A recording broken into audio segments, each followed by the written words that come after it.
I was thinking, how big is the market? Am I tackling a big enough challenge, right? Yep. But towards the end of the year, I got my answer, right? That this market, customer success market, is going to be bigger than even marketing automation, and I'm sure.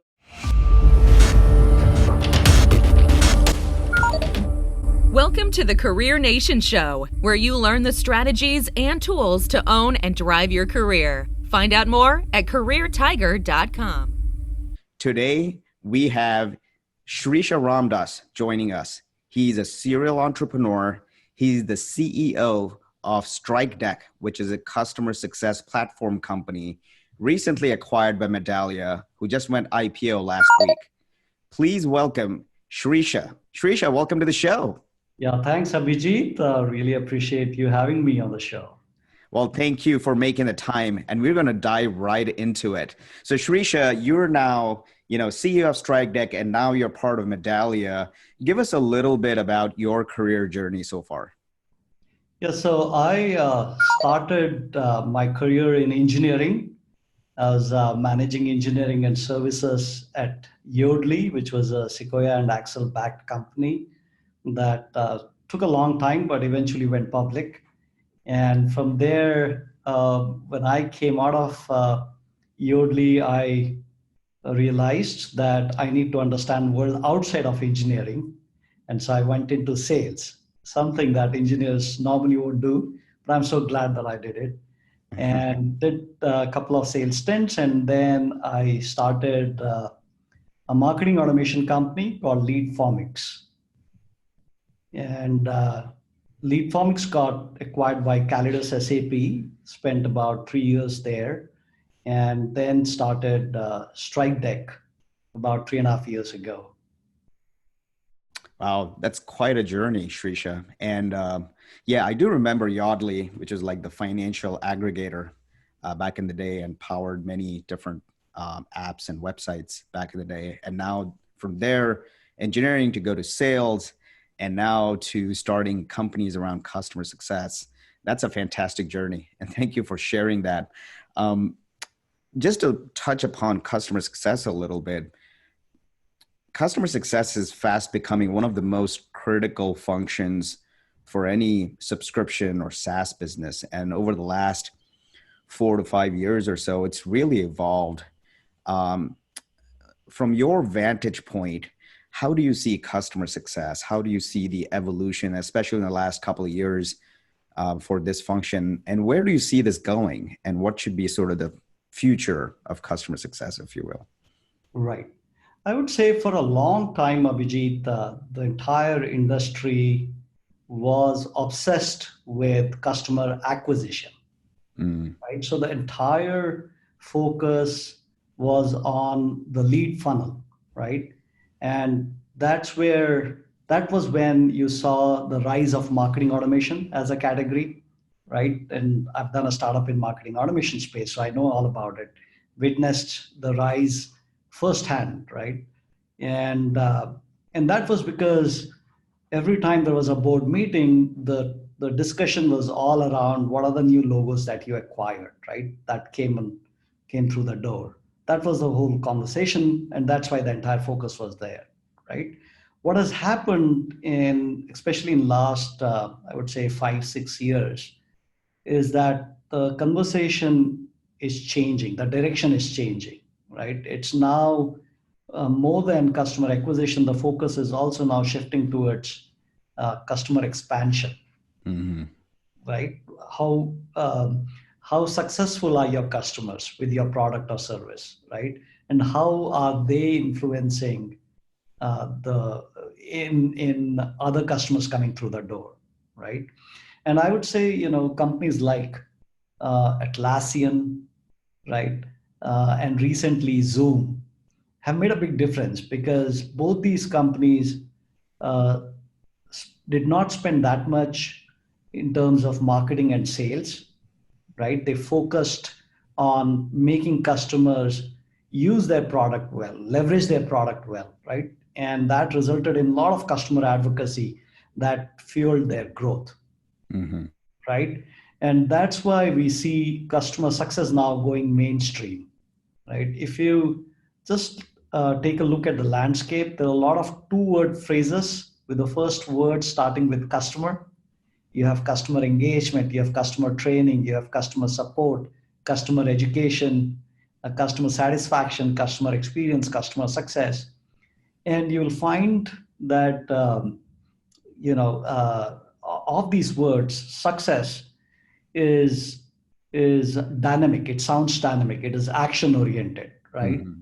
Yep. And a lot of these two-word phrases that I mentioned, they all need to come together, right? And customer success is becoming the umbrella term, right, which is bringing all these aspects of around customer together. And that's why we see more and more companies embracing customer success as not only a practice but as a culture. Yeah, absolutely. And you're so right about customer success being included in all parts of the company, not just as a function. And it's becoming a culture, a philosophy of serving your customers and making sure they are successful. And you also touched upon some really interesting dimensions of this, which is all of these topics around customer engagement, customer experience, customer success, and all of these are basically converging. And we might see an evolution of this function as we go along. As companies start to get into customer success, one of the big questions that they might have is around what's the ROI? And they start to measure customer engagement and customer success and customer experience. They may look at, NPS as one of the metrics. They may look at, hey, am I expanding within my existing customer base? Or I can look at my churn. I can look at some of these metrics and start to figure out whether my investments in customer success are yielding results or not. And of course, there is sort of the long thread of customers who will continue to get more traction because of customer success. Now, in your opinion, are there metrics out there that customers should be using more frequently? In other words, are there some underappreciated metrics around in customer success or just broadly around customers from your vantage point you think customers should be focusing on? Yeah, absolutely. Just like every leader out there, I also have my own favorite metrics, right? And a few of them are underappreciated for sure. The one metric that I advise all the customer success leaders to obsess upon is onboarding time and cost. And the reason I emphasize so much on this metrics is I feel that a well onboarded customer is already on their way to success. Okay, if you onboard a customer well, you will see a dramatic rise in the probability of the customer staying on, right? After the renewal period, right? So that's the reason why I always say focus on customer onboarding time and cost, right? How much time it takes you to onboard the customer and to get them to the first value. Yep. Right? That's important, super important. The second underappreciated metric that I would mention is customer retention cost. Mm. What is the cost to ensure customer retention? And this is a tough metric to calculate, right? Because it's a little bit abstract in some ways. So you have to write down all the activities that you think are critical, to ensure retention, right? This could be visiting customer every quarter. I'm not advising, I'm saying if it is an activity that's important, right? To have a quarterly touch point with the customer face to face, then that needs to be listed down and that cost need to be attributed to the retention cost, right? So you need to list all the activities that you think are critical and that'll ensure customer retention, and then measure the cost, right? And then that'll help you in a couple of ways. One is it'll help you to understand the cost dynamics, right? Mhm. And you can highlight that to your exec team saying, I need the budget because I need to ensure customer retention. It's easy to argue then, right? The second is you will then figure out ways to optimize it further or to add activities that you're not counting right now, but as you scale, you may need to account for, right? So those two metrics are something that I feel every every customer success leader need to focus on, right? And then the other metrics, some of the metrics I would mention is CLTV, which is a common metric, but you need to sit down and make sure you're doing calculations right to get the CLTV Mhm. right. LTV to CAC ratio is again, For sure. it's a popular metric out there. Negative churn, right? It's not a metric. It's in some ways a philosophy, but that metric becomes critical because it means account expansion. You're focused on account expansion, right? It's not just about protecting the revenue. It's about going beyond that, right? So those are some of the metrics that I would like to highlight. I love that. And measuring it helps us to manage it and optimize it and drive business results. I loved all of those, Shreesha, and I especially loved sort of the CAC to CLTV, because then that's the real health of the business. Hopefully the CAC is super low and the CLTV is super high, and then leaders are driving a healthy business. You also mentioned time to value, which is very important for a SaaS company, especially depending on if they're early stage or late stage SaaS company. You touched upon a couple of topics which are interesting. One is the cost of retaining customers. And a lot of times people equate that with sort of CSM productivity.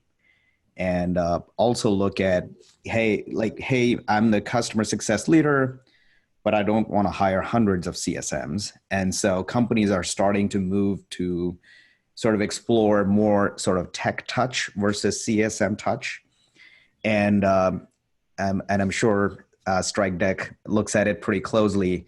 Can you give us a little bit of a flavor of how you are looking at digitizing some of these functions and helping drive more CSM productivity in the process, lowering the cost of retaining customers for SaaS and subscriptions? Yeah, absolutely. We feel strongly about that topic, Abhijit, because that was how Strikedeck got started, right? As I said, I came from the marketing automation world, and so did my co-founder. So we saw the rise of automation in marketing space, Mm-hmm. and both of us, when we came out, we felt like we could apply the experience and expertise in automation in customer success, right? And we found that all the other vendors in the customer success space, they basically focus on high touch, right? It's all about getting the CSMs to engage with the customers, right? And it was following a cadence in terms of the touch points and noting it down, right? The whole customer success was around that.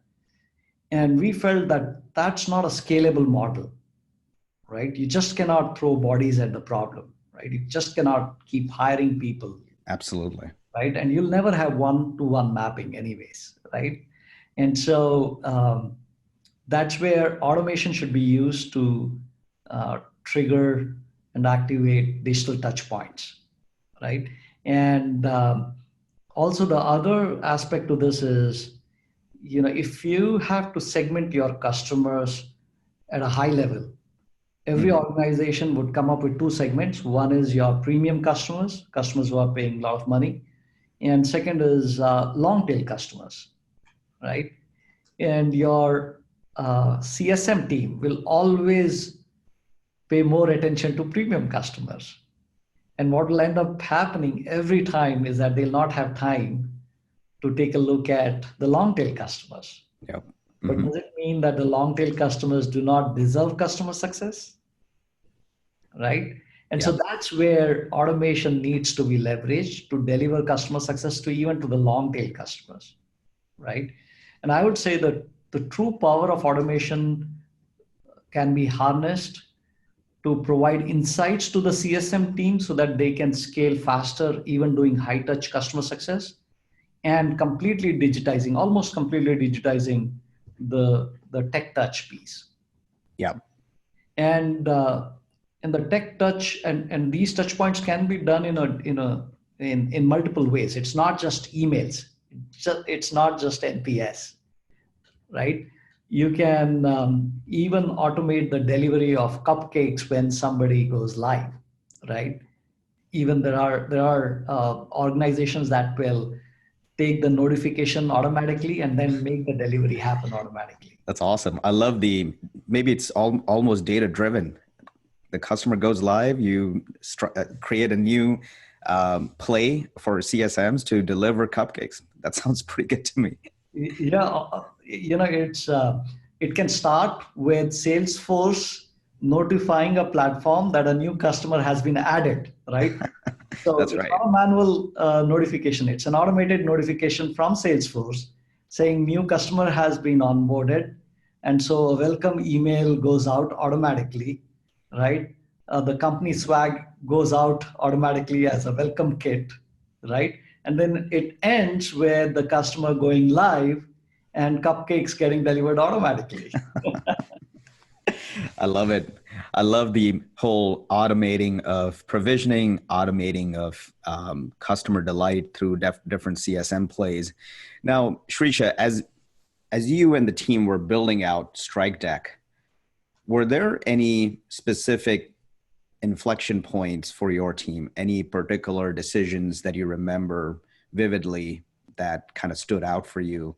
And those were sort of the moments that mattered for you and the team. Yes, there were. I would say there were quite a few aha moments in this entire journey. Mm-hmm. One thing, the first aha moment was when we realized that the pride that customer success people take in their job and in their work, right? And it's very difficult for folks outside of customer success category to understand this, right? But a lot of customer success leaders, CSMs, feel like their role is critical to the organization's growth, right? And they are performing a growth function.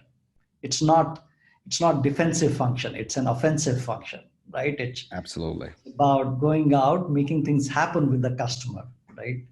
And they take a lot of pride, right? There's also a feeling that the function has not got its due recognition, right? And I think that's changing fast. But that was I would say, I call it as a first aha moment because it was important from understanding the space, right? Because of that aha moment, we started understanding the mindset of a CSM, mindset of CS leaders, right? So that was first. Second was this understanding of use cases that are required to deliver automation, right? Automation is a broad term, right? Yep. So we were grappling with this challenge about what does automation mean in the space, right? How to make sure that we are tackling the right use cases. And we went out and interviewed about 1,000 CS practitioners. We were amazed by the different use cases we saw, right? We saw a large education company that's catering to delivering online courses to dentists, right? Yeah. Thinking about how to touch dentists on a regular basis digitally, right? How to motivate them to continue their courses, how to motivate them to visit campus and get expertise on this high-tech equipment, right? So that was, I think, the second aha movement. Third, I would say the aha movement was when we started seeing the validation of our product in the marketplace, right? When we saw bigger companies adopting our platform and started raving about how fast we were able to stand up environments.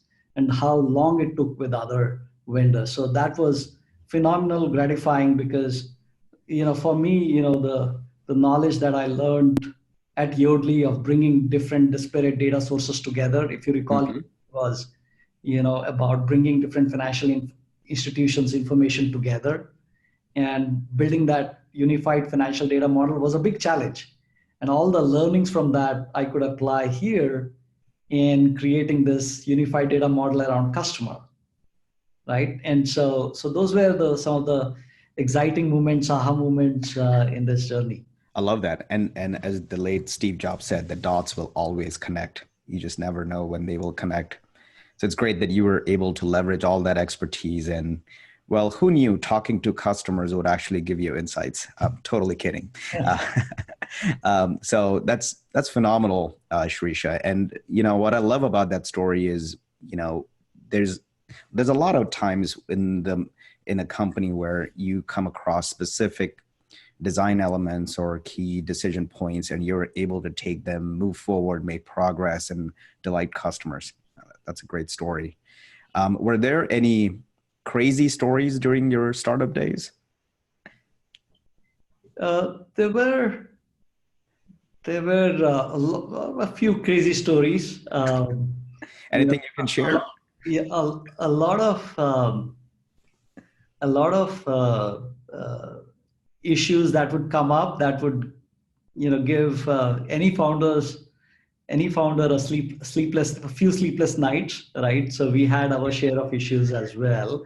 The thing that in the initial days, I remember, Abhijit, I used to think, how big is the market, right? Mm-hmm. So yep. We jumped into customer success because we felt it was logical, right? We were automating the front end of the customer funnel, and now let's go and automate the latter half of the customer funnel. So it was natural. But then, first 3 months, meeting industry folks, investors, I was thinking, how big is the market? Am I tackling a big enough challenge, right? Yep. But towards the end of the year, I got my answer, right? That this market, customer success market, is going to be bigger than even marketing automation. And I'm sure, like, a lot of people will say, what, marketing automation is so big. How can you say customer success is bigger? But I'm telling you, if you take into account, as I said, all the 2-word phrases that starts with customer, and then calculate the TAM, that's what I'm talking about, right? So there was that. And then, again, few anxious movement as we were considering, should we go and raise a round or think about acquisition? So there was a decision to be made, but so happy that it all came together and it worked out so well. Absolutely. That's great. And a chance to define this market. Yeah, for sure. And I'm sure you and the team went through a lot of exciting times, perhaps more in some ways like a roller coaster. And that's the thrill and excitement of being in a startup. And it's great to hear that you're able to overcome that. Now you're part of Medallia, and really, quite frankly, after last week's IPO, you guys are a major success story, not only here in Silicon Valley, but also on Wall Street now.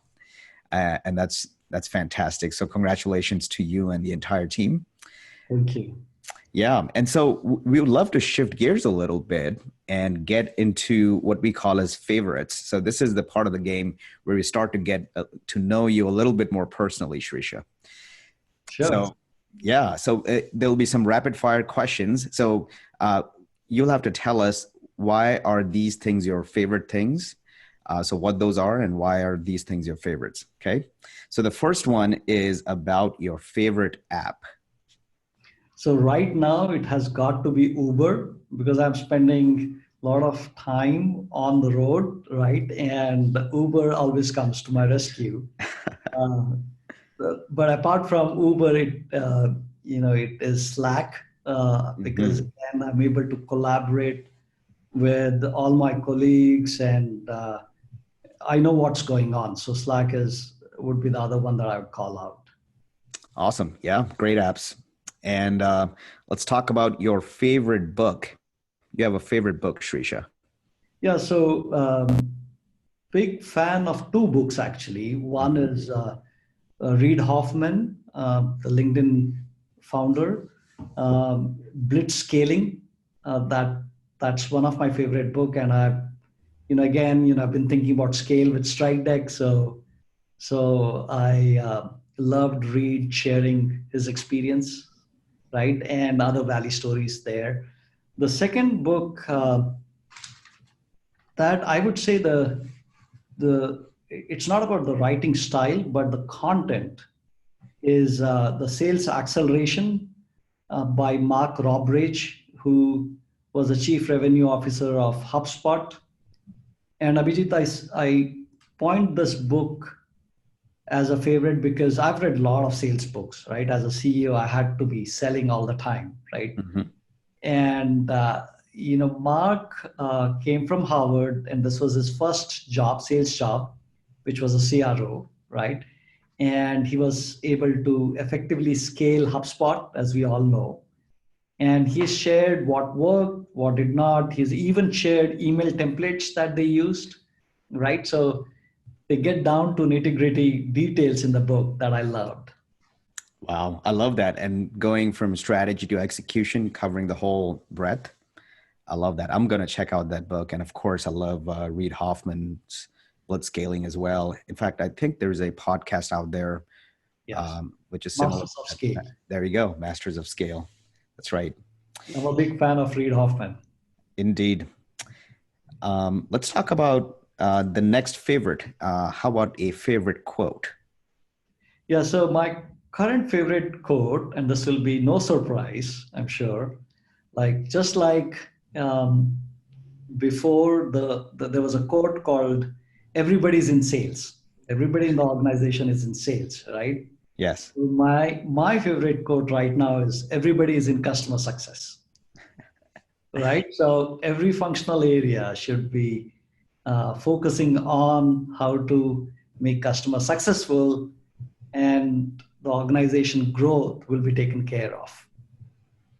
I love that. And I think we should attribute that quote to you, Shreesha. Everybody is in customer success. I love it. And that is true because as companies look at subscription models and build SaaS applications, all parts of the company have to be invested in customer success.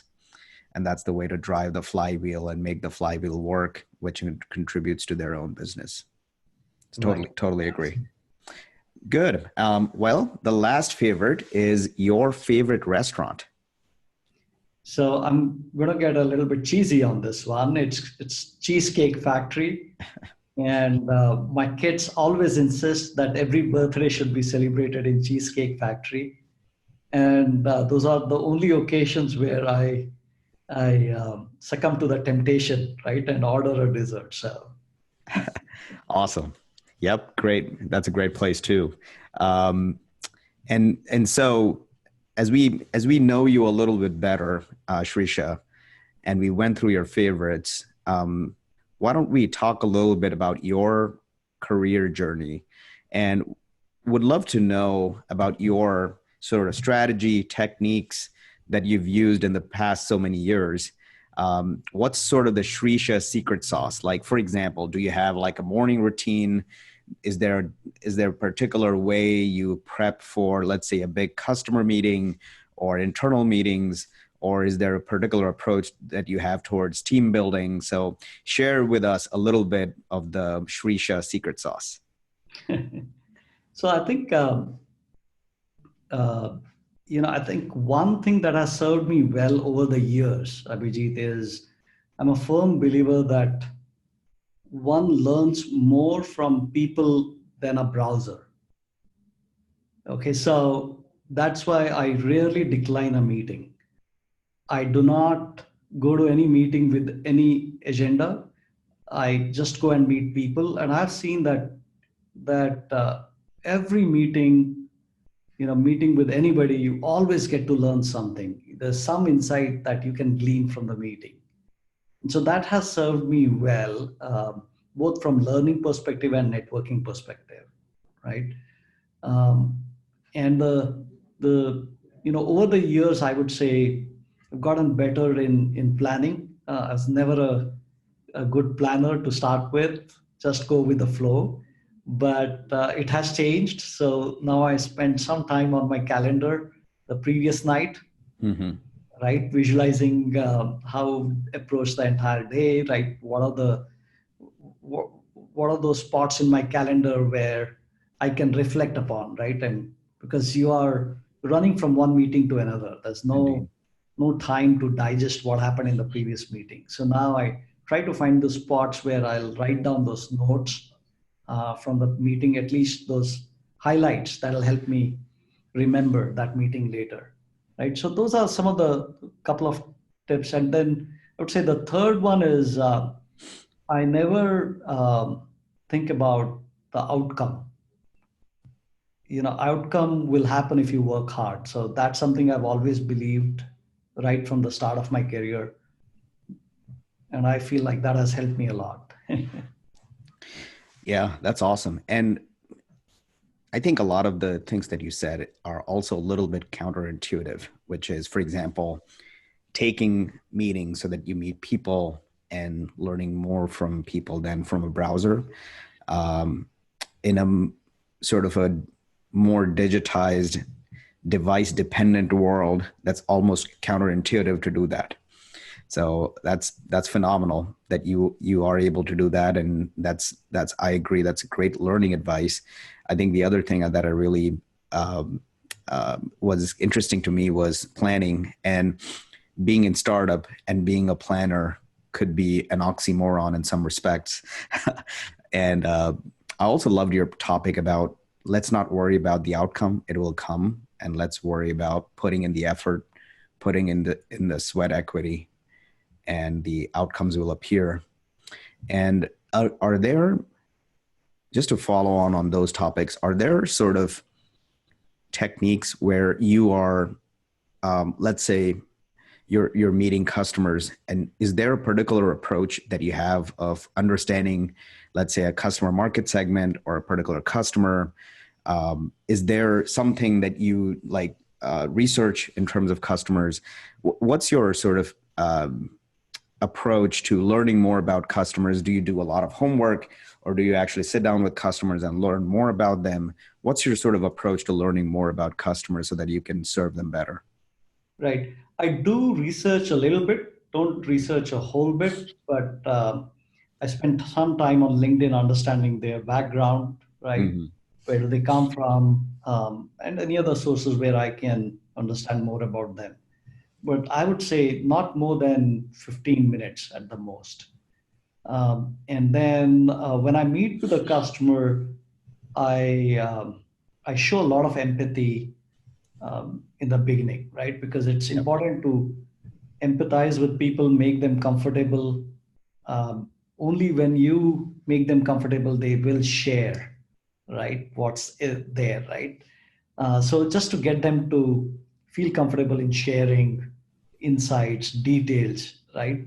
And once we get through that meeting, based on that, I am able to visualize what they actually mean, right? It's easier for me to put myself in their shoes and then visualize. I think that's one of my strengths is ability to put myself in other person's shoes and visualize.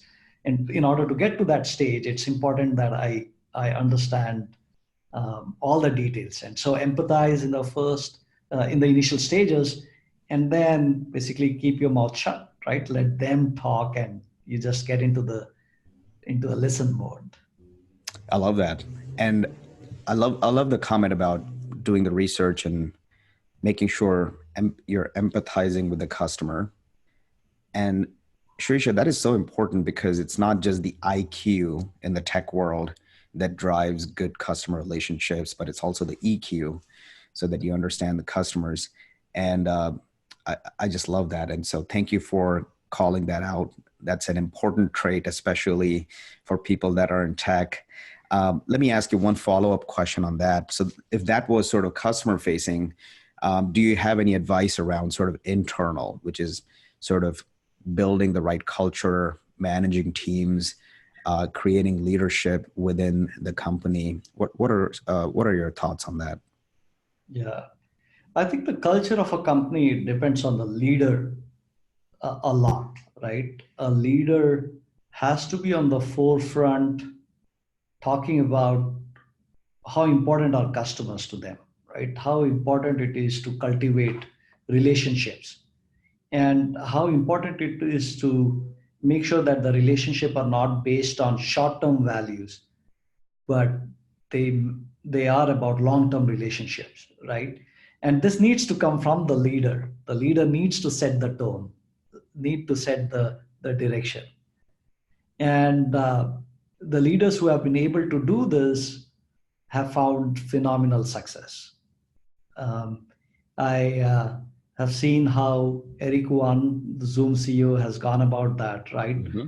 Um, he shared with me how when he came out of Cisco, he focused on building a great product first, right? A product that delivers the service to the customers. And he set the tone right there, right? In saying, just hear about the customer. Don't be obsessed about sales right now. And that set the tone, and the entire organization came together, and they've been doing great work delivering innovative products to the market. Yeah, absolutely. I think setting the right tone, creating the right values in the company, and showing the right path is so important. And then the whole company can rally around that vision and those set of values. Totally agree, Shreesha. Shreesha, it's been fantastic chatting with you. And as we wrap up here, any advice to Career Nation in terms of what should they be thinking about? What should they be doing? Maybe they're early in career, in the middle of their career, towards late career. Any advice that you would like to give to them as we part here?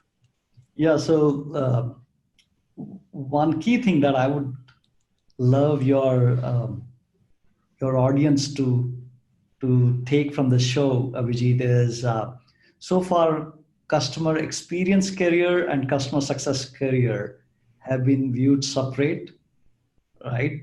And customer experience has all been outside in, right? The customer data coming in, right? And customer success has been inside out, right? Which is the contractual data, the usage data that representing, what customers are feeling, right? Mm-hmm. And I think now at Medallia, we are bringing it all together. And so we'll see, we'll see new career taking shape here, right? That brings these two disciplines together. So that's my key thing, is that CX and CS coming together, that's a new paradigm. And so it will result in new processes, new way of data representation. So people need to start thinking about those aspects. Totally agree. And what a phenomenal way to end this episode. Brand new opportunities opening up at the intersection of customer experience and customer success. Likely those functions are converging, and it will create massive new career opportunities. Shreesha, it's been so wonderful chatting with you, and we've received so many phenomenal nuggets, insights. Thank you for your guidance, and thank you again for making time. Thank you, Abhijit. It's a pleasure.